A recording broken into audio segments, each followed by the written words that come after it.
শুকিয়ে গেছে।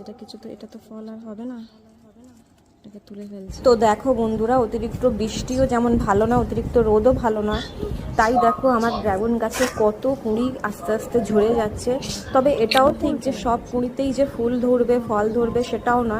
কিন্তু ড্রাগন গাছগুলো কি বলতো, এই সময়ে ফুল ফলে ভর্তি হয়ে যায়। তাই একটা কুঁড়ি নষ্ট হয়ে গেলেও মনটা খারাপ হয়ে যায়। আর কুঁড়িগুলো ছোট অবস্থা না, অনেকটা বড় বড় অবস্থাতেই এইভাবে হলুদ হয়ে যাচ্ছে। কি কারণে হয়েছে বুঝতে পারছি না।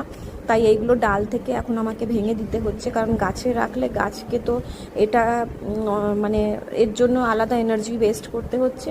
তাই আমি গাছ থেকে এই ফুলগুলোকে দেখছি আর মনটা খারাপ হচ্ছে।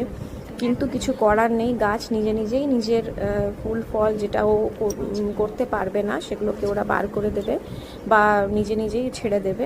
তাই এগুলোকে সরিয়ে দেওয়া উচিত। আর এক্সট্রা যে ডালপালা থাকে যেগুলোতে কিনা ফুল ফল ধরবে না, সেগুলোকে এই সময় একটু প্রুনিং করে দেওয়া উচিত, ছেটে দেওয়া উচিত।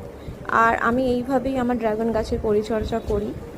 তোমরা কিভাবে করো একটু বলবে। আর কে কোথা থেকে ভিডিওটা দেখছো, ভিডিওটা তোমাদের কেমন লাগলো সেটা জানাবে। আর ড্রাগন গাছ নিয়ে যদি কোনো ইনফরমেশন চাই সেটা আমাকে বলবে।